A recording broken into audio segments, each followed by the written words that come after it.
पतंजलि शर्मा जी, जयपुर से। राधे राधे। महाराज जी, आपके चरणों में कोटि कोटि प्रणाम।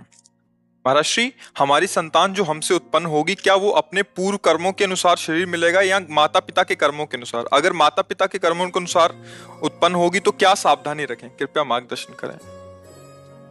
वो तो आएगा अपने ही कर्मों से, पर उसमें दुख और सुख का अनुभव तुम्हारे कर्म उसमें सम्मिलित होंगे।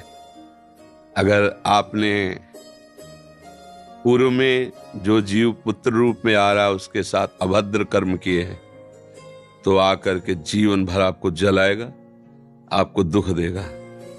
और आपने भद्र माने मंगलमय कर्म किए हैं तो जीव पुत्र बन के आएगा, तुम्हें सुख प्रदान करेगा। अब यदि समय भजन कर लो भगवान का तो तुम उसके भी भाग्य को बदल सकते हो और अपने भी भाग्य को बदल सकते हो।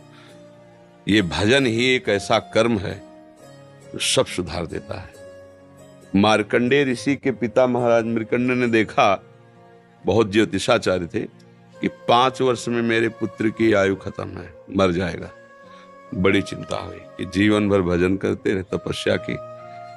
पहले प्राय हम सब ऋषियों की ही संतान हैं, रहते गृहस्थ में थे पर पूर्ण ऋषि तपस्वी मुनियों की तरह हम सब ऋषियों की संतान हैं। जब गोत्र पूछा जाए तो देखो नहीं बोलते भरद्वाज गोत्र, याज्ञवल्क्य, गार, हम सब ऋषियों की संतानें हैं। हाँ, तो उनको लगा कि कैसे क्या कर सकते हैं कि 5 वर्ष के बाद ये बालक जीवित बना रहे। अब पिता का कर्म शुरू हो रहा है। पूर्व संयोग इतने ही वर्ष का था, अब उनका नया कर्म काम कर रहा है। उन्होंने विचार किया, भगवान के भक्तों और संतों में विशेष सामर्थ्य है। यदि संतों को साष्टांग दंडवत करे और संतों का आशीर्वाद मिले तो मैं इसे मृत्यु से भी बचा सकता हूं। उनको पता था, उनकी श्रद्धा थी, उनकी भावना थी।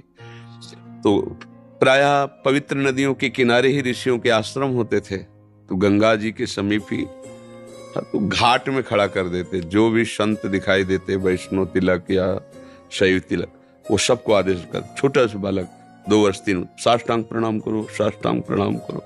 उनकी सेवा यही थी, प्रसाद पाओ और जाकर घाट में खड़े हो, जो भी संत दिखाई दे साष्टांग प्रणाम करो। एक दिन प्रच्छन्न वेश से गुप्त रूप से सनक सनंदन सनातन सनत कुमार भी, अब आपको क्या पता कौन महात्मा किस कोटि का किस वेश में तुम्हारे पास बैठा है, या तुम्हारे संग वार्तालाप कर रहा है, या तुम्हें कभी मिल सकता है, हमारी दृष्टि नहीं है ना। और वो दिव्य महापुरुष थे और वो देखा करते थे। जब साष्टांग प्रणाम किया तो चारों संत वेश में थे, उनका चिरंजीवी भाव, बस वो आ गए। कहा, महाराज मेरी दृष्टि अचूक है, आप सनक सनंदन सनातन सनत कुमार, चारों ब्रह्म कुमार हैं ना, प्रच्छन्न वेश से आप घूम रहे हैं, ये तो अभागी है, 5 वर्ष में इसकी मृत्यु हो जाएगी। वो आप कह रहे हैं चिरंजीवी भव, तो आपके वचन मिथ्या या इसका भाग्य मिथ्या? इसी बात में बैठे थे कि कोई ना कोई महापुरुष जब फंसेगा तो ये भाग्य को मिटा सकता है, साधारण थोड़ी मिटा पाता है, महापुरुष ही मिटा पाता है, उसमें सामर्थ्य होती है। तो उनका ठीक है, चिरंजीवी तो रहेगा ही। तुम्हारी ज्योतिष से तुमको पता है किस मिनट में किस सेकंड में मृत्यु होगी। उस दिन प्रातः से लेकर के और मृत्यु समय तक भगवान शिव के मंदिर में शिव का आलिंगन करके इसे बैठा देना, बस फिर और हम देख लेंगे। ऐसा ही किया। चारों ब्रह्म कुमार दरवाजे पे खड़े हो गए। तो ऐसे पुरुषों के पास यमदूत नहीं आते, साक्षात धर्मराज आते हैं। धर्मराज ने देखा सनक सनंदन सनातन सनत कुमार, तो उनका इस जीव का समय हो रहा है, आप आदेश करें तो मैं इसे ले जाऊं। नहीं, मैंने तो चिरंजीवी भव कहा है। बोले ब्रह्मा के आप पुत्र हैं, ब्रह्मा के द्वारा ही विधान किया जाता है। तो इतनी वार्ता हो ही रही थी कि भगवान शंकर प्रकट हो गए। उनका कि कुछ बदलना नहीं है, 5 वर्ष की आयु ना, हाँ 5 वर्ष रहे, मेरी आयु के 5 वर्ष रहे। भगवान ब्रह्मा जी एक सुई लेकर के ऐसे कमल में छेदे थे, आका 1 वर्ष हो जाता है। वो क्रम जब समय का नहीं, जैसे उत्तरायण दक्षिणायन देवताओं के दिन रात, ब्रह्मा जी का दिव्य 100 वर्ष का जो आयु का विवरण है ना, उसको जब पढ़ो तो होश खराब हो जाएगी। एक दिन में 74 मनु बदल जाते हैं, इंद्र बदल जाते हैं एक दिन में। और भगवान का समय, वो जो ब्रह्मा जी का समय, निमेष, पलक झपकना, इतने ब्रह्मा की पूरी आयु हो गई।